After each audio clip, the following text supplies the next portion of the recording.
Assalamualaikum warahmatullahi wabarakatuh. Perkenalkan, nama saya Sagara Mahardika, NPM 192191936 dari Pendidikan Jasmani 2A. Di sini saya akan membahas mengenai materi, teori, dan konsep dasar kurikulum dan pembelajaran.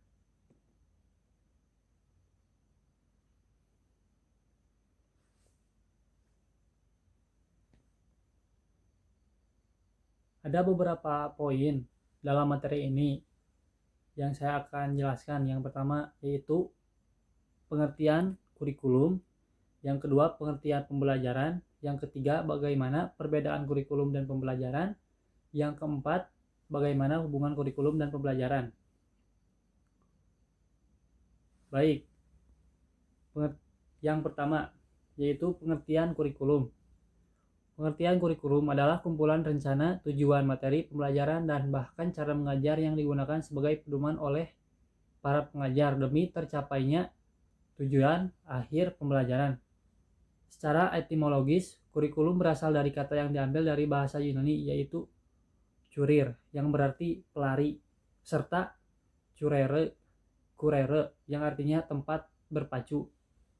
Istilah ini dahulunya digunakan dalam dunia olahraga. Jika ditinjau dari segi istilah, kata kurikulum dapat diartikan sebagai suatu jarak yang harus ditempuh oleh seorang pelari agar dia bisa mendapatkan medali atau penghargaan lainnya.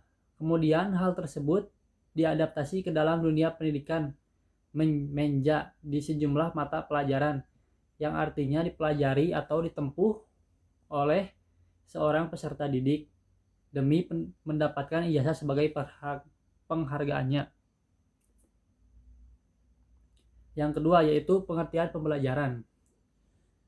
Pembelajaran adalah proses interaksi peserta didik dengan pendidik dan sumber belajar pada suatu lingkungan belajar.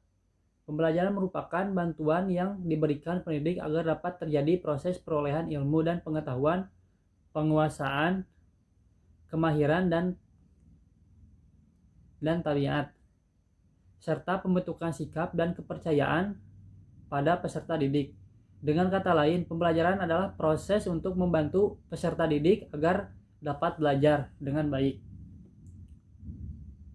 Yang ketiga yaitu perbedaan kurikulum dan pembelajaran. Kurikulum itu rencana pembelajaran atau materi yang diberikan oleh instansi atau lembaga belajar dalam jangka waktu tertentu. Kalau rencana pembelajaran adalah teknik yang digunakan untuk memahami kurikulum, untuk itu kurikulum lebih banyak berisikan pembahasan tentang program, perencanaan, isi, dan pengetahuan atau pengalaman belajar. Sementara itu pembelajaran lebih banyak berisikan pembahasan tentang interaksi pembelajaran, termasuk metode, gaya mengajar, strategi, implementasi, dan penampilan mengajar. Dan yang terakhir, yang keempat adalah hubungan antara kurikulum dan pembelajaran. Kurikulum dan pembelajaran memiliki hubungan yang sangat erat, karena kurikulum sendiri merupakan mata pelajaran yang harus ditempuh dan dipelajari oleh seluruh siswa untuk memperoleh pengetahuan. Dalam melaksanakan hal tersebut, tentu tidak lepas dari unsur-unsur seperti manusiawi, material, fasilitas, perlengkapan, dan prosedur-prosedur, yang semua itu disebut dengan pembelajaran. Maka kurikulum dan pembelajaran tidak dapat berdiri sendiri karena saling berhubung erat dan berpengaruh terhadap pencapaian tujuan pembelajaran.